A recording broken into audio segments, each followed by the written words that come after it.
ஓம் ஸ்ரீதாரா நேயர்களுக்கு வணக்கம். இன்னைக்கு ஆலய தரிசனத்தில் நாம் பார்க்கக்கூடிய ஆலயம் என்னன்னு பார்த்தீங்கன்னா, ஸ்ரீதேவி பூமி தேவி சமதே ஆதிநாராயண பெருமாள் திருக்கோயில்.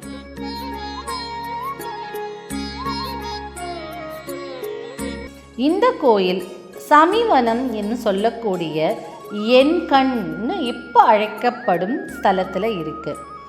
இந்த சமிவனம் எதற்கு பெயர் பெற்ற ஸ்தலமாக விளங்குதுன்னா, முன்னொரு காலத்தில் அது வன்னிமரம் நிறைந்த சோலையாக இருந்திருக்கு. அதனாலேயே இந்த இடத்துக்கு சமிமரம் சமிவனம் அப்படின்னு பேரும் வந்தது. சமிவனம்னு சொல்லக்கூடிய இந்த ஸ்தலத்தில் பிருகுமுனிவர் தவம் செய்து கொண்டிருக்கும் நேரத்தில் சோழ மன்னவன் சிங்க வேட்டாட வந்திருக்கிறாரு. அப்போது அவர் படையோடு வந்திருக்கிறதுனால நிறைய ஆரவாரத்துடன் சப்தத்துடன் சிரிப்புடன் ஓசை எழுப்பிக்கிட்டே வேட்டையாட தொடங்கியிருக்காரு.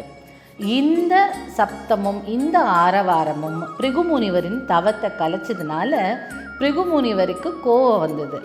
கோபம் வந்த முனிவர் என்ன பண்ணுறாரு அப்படின்னா, சோழ மன்னனை பார்த்து ஒரு சாபம் விடுறாரு. என்ன சாபம் அப்படின்னு பார்த்தா, நீ இனிமேல் சிங்கமுகம் கொண்டு இந்த வனத்தில் நீ அலைவாய் அப்படின்னு சொல்றாரு.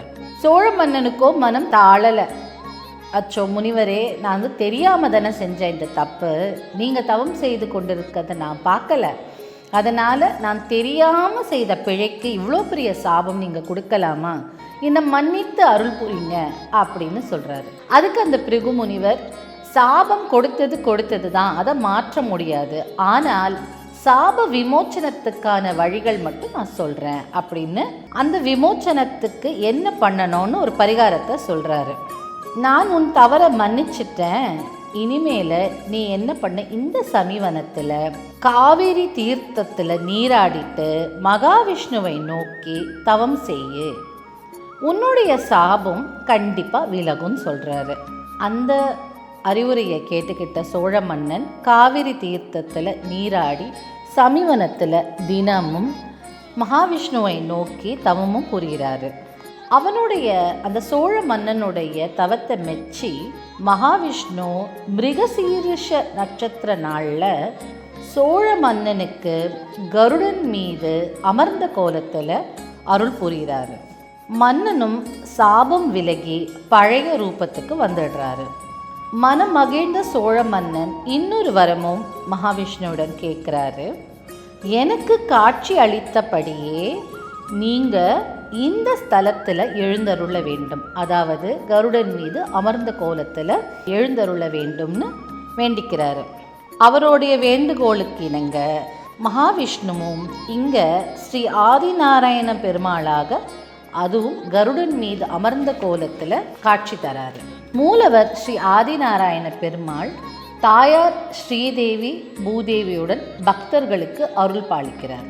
கருட வாகனத்தில் ஆதிநாராயண பெருமாள் அமர்ந்த கோலத்தில் ஒரே கல்லில் அமைந்த சிற்பமாகவும் விளங்குகிறார்.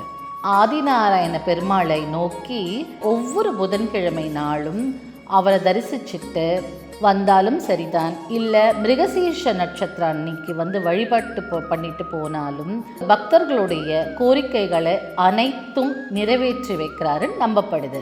மிருகசீரிஷ நட்சத்திரத்தில் பிறந்தவங்களுக்கு அவரவர் ஜென்ம நட்சத்திரம் அன்னைக்கு ஆதிநாராய பெருமாளை வழிபட்டால் வாழ்வில் அனைத்து விதமான செல்வங்களும் பெற்று மேன்மை பெறலாம்னு நம்பப்படுது.